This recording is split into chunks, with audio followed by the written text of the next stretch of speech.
In order for you to have a successful collaboration, a relationship needs to be built. At the beginning, everybody's hyped. Everybody's like, yes, absolutely. That idea sounds amazing. I want to do it. Let's go. And when things get tricky is when the work begins. You just get wiser and you're just more mindful about who you are bringing into your world and who you are choosing to exchange your energy with. There's a gap between how people are showing up in their businesses and how they are showing up in love. You have to be fearless in both. You have to be unapologetic in both. You have to be authentic and vulnerable in both. Ultimately, business and love, foundation-wise, starts with relationships. I'm all about that secure the big bag life, okay, honey? She's gonna be collaborating with someone who knows what the hell she's doing, okay? We are each bringing our strengths to the table. There's no competition. There's no envy. There's no shadiness going on. We don't do anything half-assed here on Banking con Cultura. That is not what we represent here.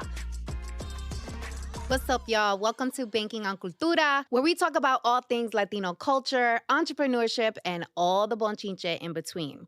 Now, you know I like to start these shows with what's the bonchinche? And the bonchinche is that y'all don't know how to collaborate.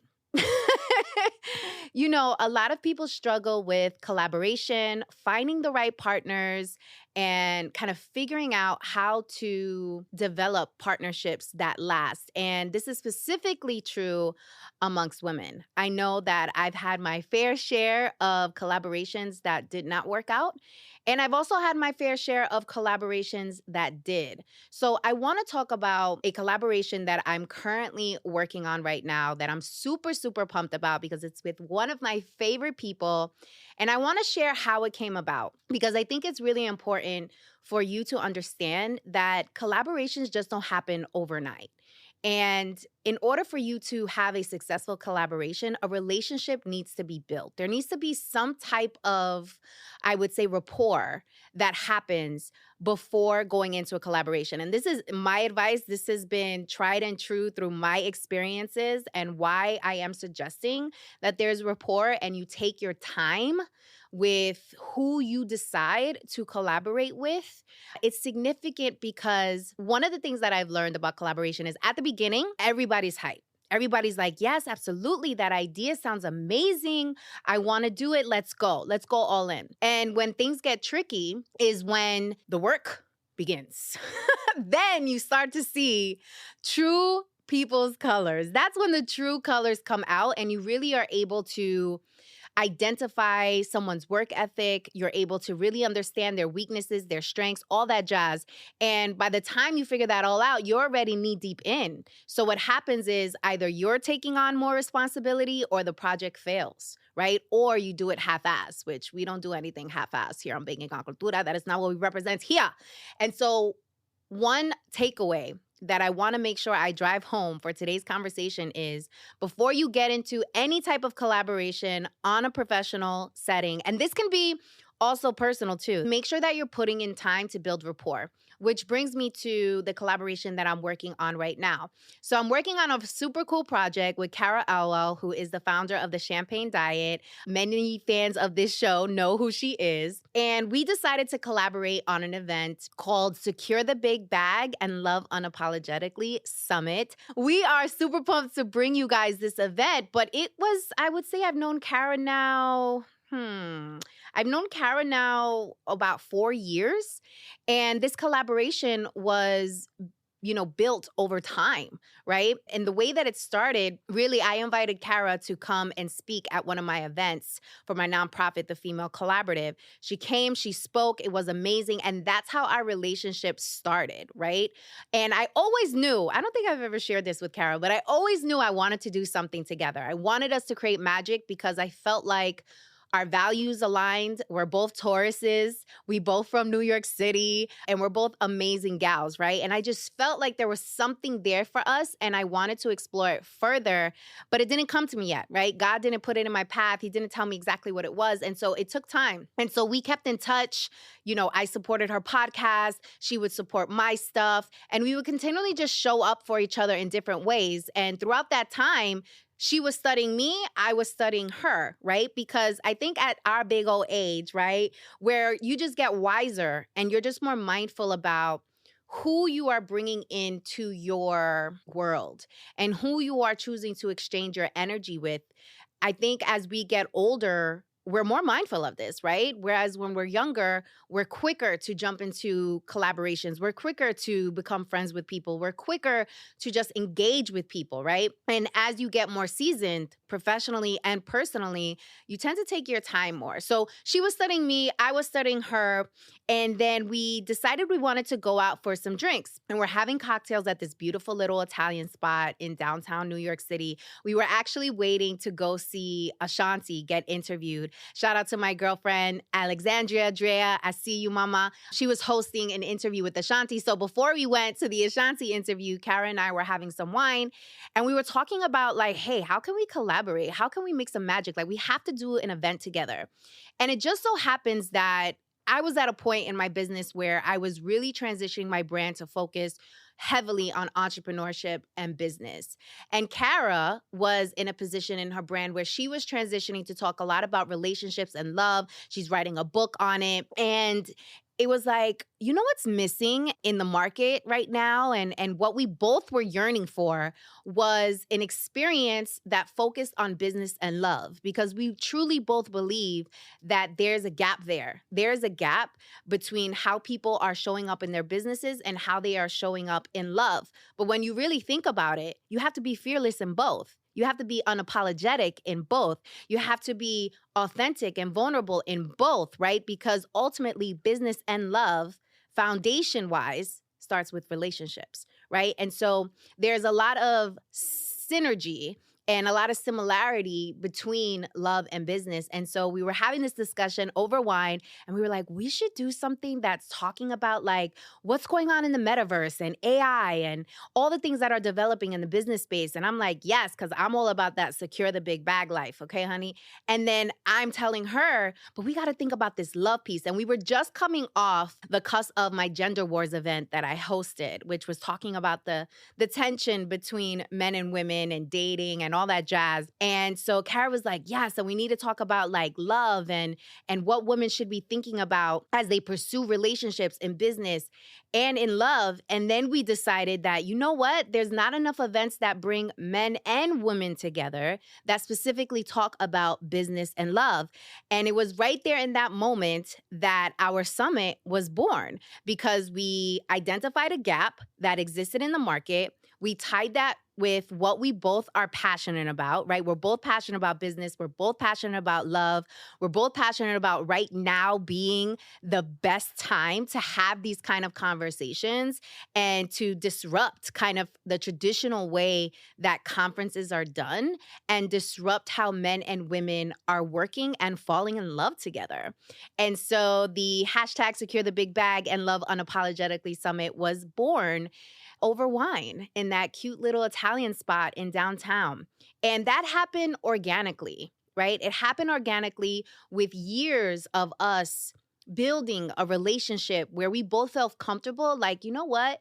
This collaboration could make a lot of sense. Because to be quite frank with you guys, you know, Cara's been burned in her collaborations. I've been burned in my collaboration. So when you have experienced that, same thing, when you've experienced that in your personal life too, right? You're kind of like a little hesitant and just like more intentional and strategic about what you agree to, right? And what you are committed to do. And so both Cara and I had those experiences bringing it to the table. But I think what made us feel at ease about this was the fact that we've been watching each other. We also worked together before on smaller projects. So she had spoken at my Gender Wars event. I had her also speak at my Woman Who Wore Summit that I did a couple of years ago. And so we've kind of seen each other in our element. So we both knew that we could bring it. We knew that, right? And we've worked together, not, I would say, directly, because she wasn't helping me organize those events. She was speaking, but she got to see me in my element. She got to see me organize these things, right? And she got to witness it. And I got to witness all the value that she was bringing to these events, right? And so I think that made the collaboration easier to agree to. But to be honest with you, I had to convince Cara, y'all. I had to convince convince her because she's never organized a event at this scope, a huge summit. And so this was new territory for her. And so she was a little hesitant because she wasn't really sure what that responsibility will look like. And what's really important in every collaboration, and I want you to take note of this, is we interrupt our program to bring you this important message. ooh, this is really good. You should know about this. So I don't know about you, but I've been known to procrastinate, especially when things scare the hell out of me. The fear alone would have me stuck, overwhelmed, confused, and all types of self-doubt. And don't even get me started on the imposter syndrome. Okay. After getting laid off, not once, but 3 times, honey, I realized that the security blanket that I made up in my head was just an excuse because I didn't really want to bet on myself. The corporate benefits that had me in that headlock, girl, they went out the window once my job decided that they no longer needed me. Turns out that I'll save a whole nickel if I cut your salary completely. The truth is, the only security blanket guarantee is the one that you create for yourself. In other words, until you start a business, you will always be at the mercy of a company's headcount, and you will never have complete control over your time, which means you'll be renting out your thought leadership and helping build someone else's dream instead of your own. If you've been waiting for a sign, this is it. Don't you think it's time you stop playing small and tap all the way into your power, sis? Check out www.victoriajen.com/training to learn my 3-step process, the exact 3 steps that I took to make the transition from corporate to entrepreneurship. And this is helpful even if you don't know what type of business to start and have only one source of income. And this is absolutely free. It is my gift to you. I want you to win. It's winning season. In fact, what's that? It smells like winning season. Okay, so tap in and I'll see you inside the training. Let's go. Mi gente, did you hear? Banking on Cultura is also on YouTube. So if you're into the visual thing, if you want to see our reactions and get into these fits, honey, make sure to look up Banking on Cultura over on YouTube. Everybody needs to bring value to the table. Everybody needs to fulfill an area that not necessarily is a weakness for you, but is a value add, right? You want to make sure that everyone that is at the table has something unique and special to bring to that collaboration, or else you're going to have too many chefs in the kitchen, or someone else is going to have to do the heavy lifting to cover up for where someone is lacking, right? And so what I was explaining to Cara was, listen, I've done this before. I know how it goes. We're going to get an events team to help us manage this bad boy. I already have 5 years in this space in terms of putting on large-scale events. So lean on me for that expertise. I will take the lead on logistics, coordination, and kind of bringing this full circle.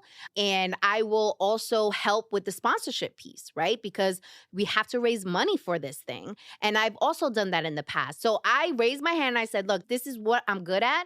This is where I can really excel. Like, I am happy to take this on. This will be my responsibility. And of course, we would ideate together and we would share information with one another, but ultimately someone needs to take the lead. So I think that allowed her to agree to the collaboration more easily because it gave her some calmness to the fact that, she's going to be collaborating with someone who knows what the hell she's doing.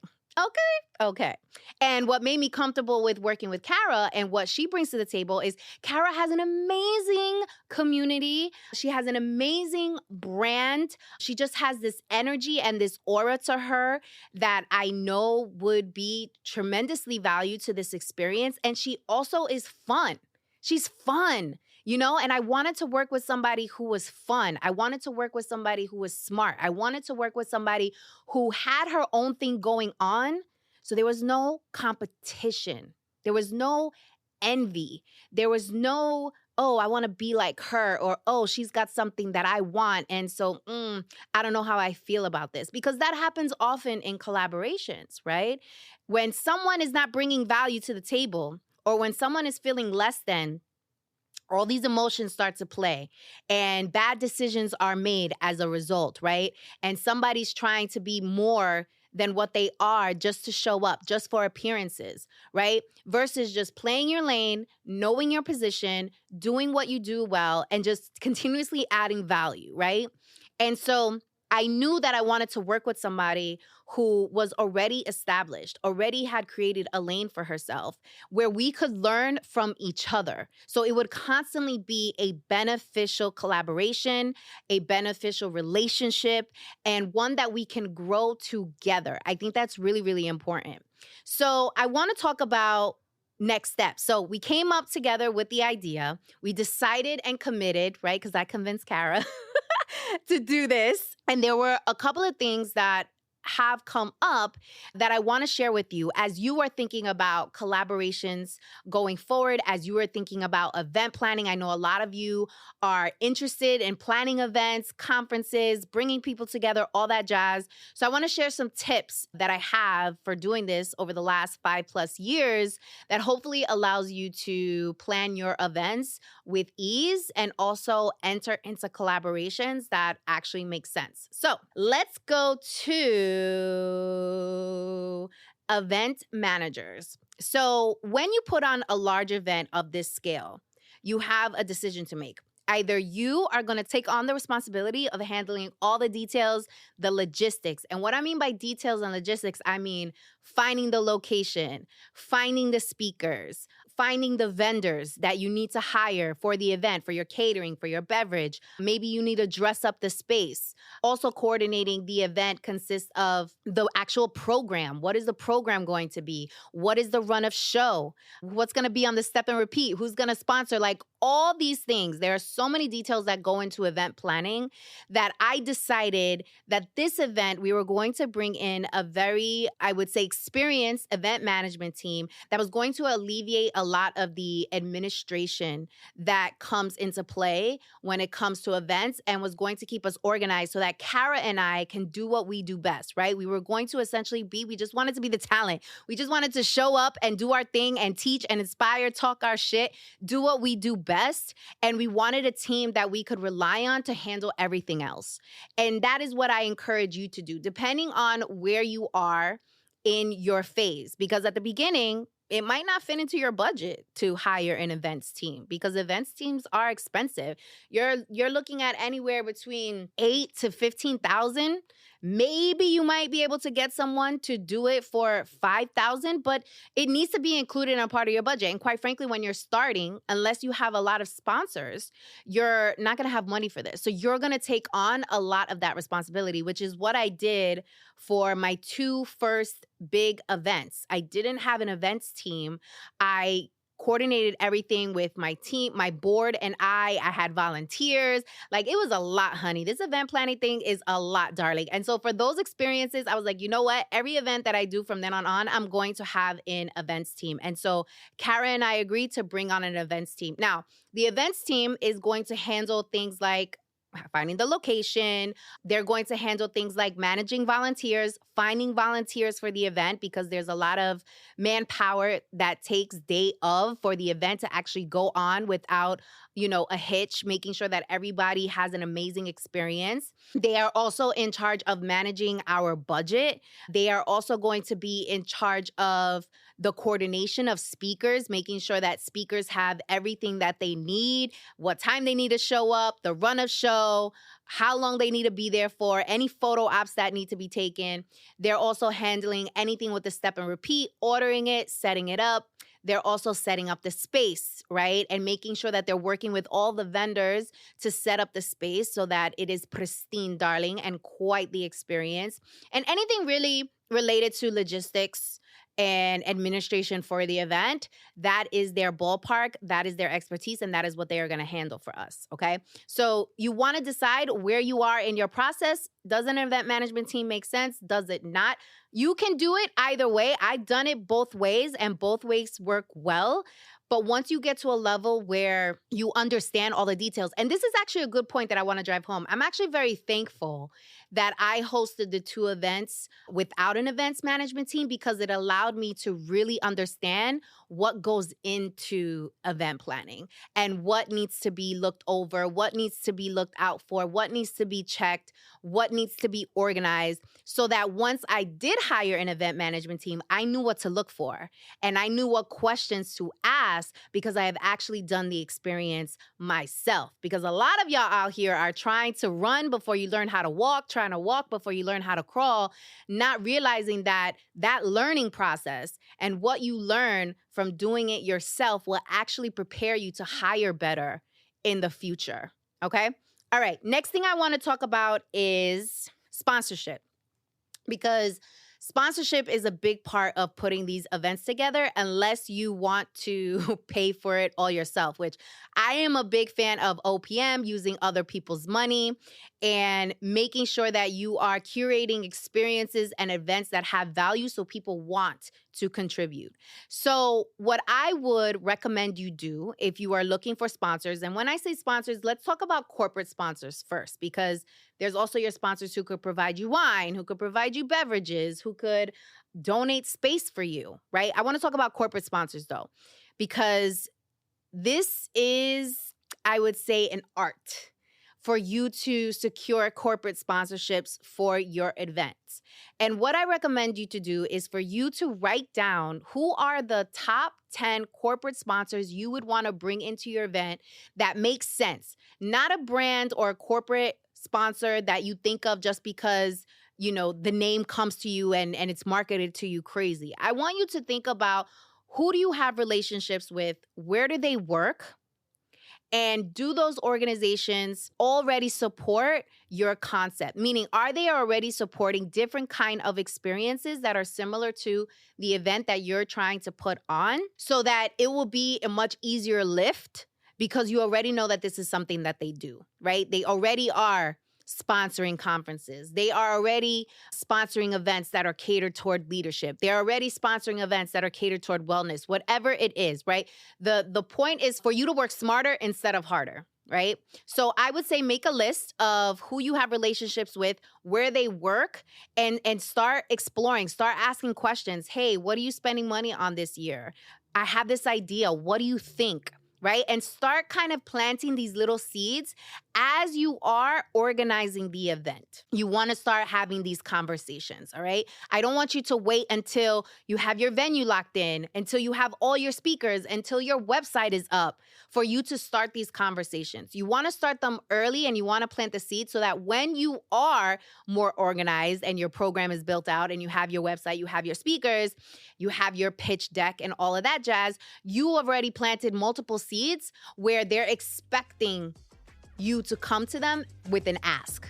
Make sense? So let's talk about the pitch deck now. We interrupt our program to bring you this important message.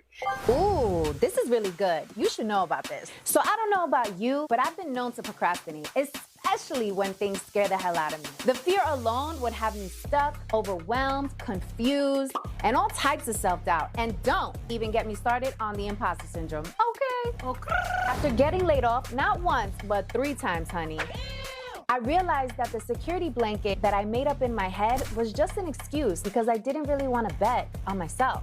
The corporate benefits that had me in that headlock, girl, they went out the window once my job decided that they no longer needed me. Turns out that I'll save a whole nickel if I cut your salary completely. The truth is, the only security blanket guarantee is the one that you create for yourself. In other words, until you start a business, you will always be at the mercy of a company's headcount, and you will never have complete control over your time, which means you'll be renting out your thought leadership and helping build someone else's dream instead of your own. If you've been waiting for a sign, this is it. Don't you think it's time you stop playing small and tap all the way into your power, sis? Check out www.victoriajen.com/training to learn my 3-step process, the exact 3 steps that I took to make the transition from corporate to entrepreneurship. And this is helpful even if you don't know what type of business to start and have only one source of income. And this is absolutely free. It is my gift to you. I want you to win. It's winning season. In fact, what's that? It smells like winning season. Okay, so tap in and I'll see you inside the training. Let's go. Mi gente, did you hear? Banking on Cultura is also on YouTube. So if you're into the visual thing, if you want to see our reactions and get into these fits, honey, make sure to look up Banking on Cultura over on YouTube. So after you're planting these seeds and you're collecting information from folks, right? You're asking them, hey, what did you sponsor? At what level did you sponsor that? Why? What was the value add? Why did you make the decision to sponsor that event, right? And you can see this easily because when corporate sponsors are supporting events, you're seeing it on the step and repeat, you're seeing it on websites. So you're going to have to do some research to figure out who's doing what, right? And then going back to them and asking them, hey, why did you do that? Why did you decide to sponsor them? So you can use that data to build out your deck, okay? Now, a pitch deck is essentially a summary of what the event is going to be about, the value that that event is bringing to a particular sponsor, and it wants to include sponsorship levels along with the bios of who the organizers are and contact information, okay? Now, when you think about your different sponsorship levels, I want you to think as if you are the sponsor that you're asking to give you money. Meaning, so let's say an example, NBC, Universal, huge sponsor of mine for years. Shout out to Sal Mendoza. One of the things that I always keep in mind is asking the question like, hey, what is important to you? What do you value? And how can I tie that into the experience that I am putting together so that it's an easy yes, right? It's an easy yes.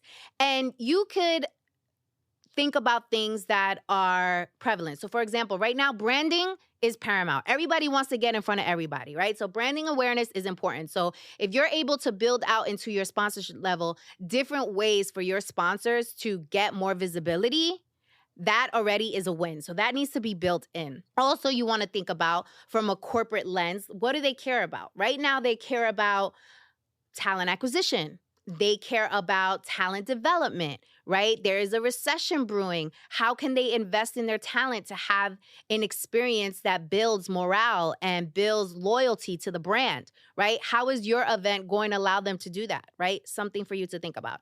Also, which is huge, do you have a huge social media? Do you have a podcast that they're able to get visibility on, right? All key things. Also, the higher tier levels for your sponsorship, what marquee experiences can you create for them that's going to make them feel special? So for example, are they going to be able to open the event?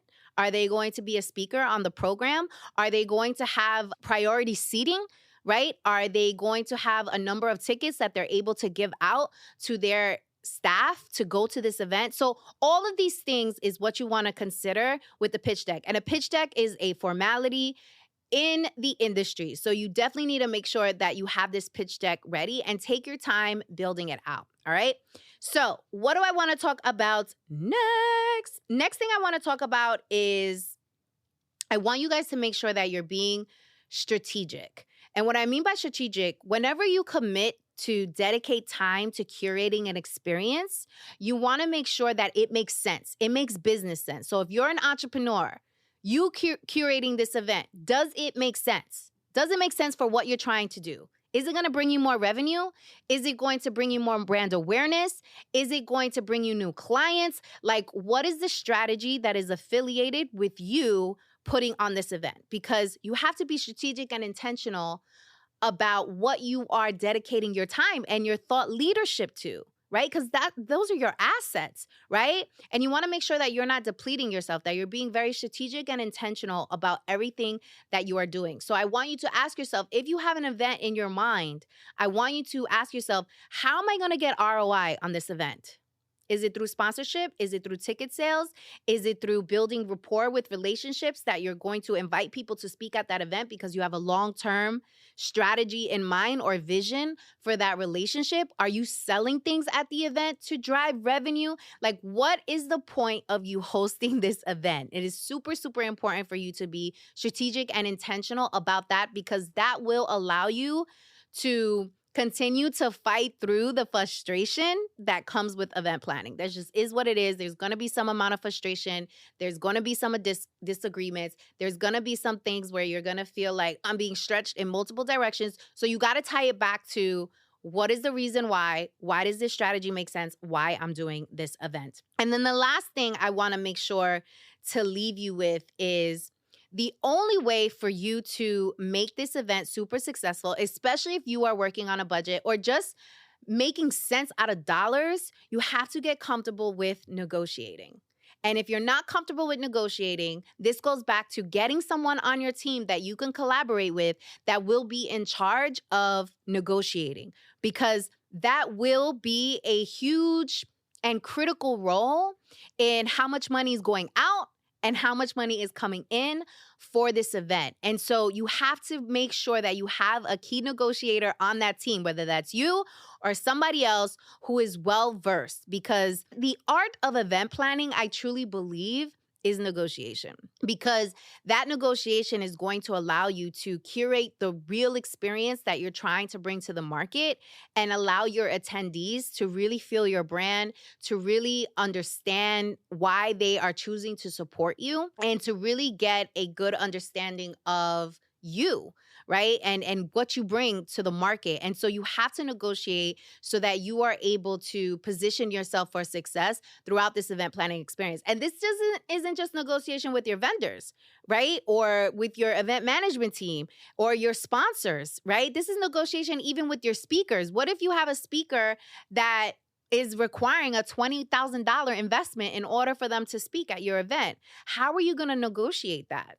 How are you going to present value to negotiate that price down, right? So negotiation is key in anything that you do, but especially during event planning, when you are trying to put down a big, huge, amazing event. So those are my top tips for today. I hope those were helpful. I'll put in the show notes how you can get yourself a ticket to the summit. It's going to be absolutely amazing. And on another episode, I'm going to break down the entire program, but it's going to be an entire vibe because y'all already know I bring it, and so does Cara. And that's why this event is going to be so amazing, and this collaboration is going to be so beautiful because we are each bringing our strengths to the table.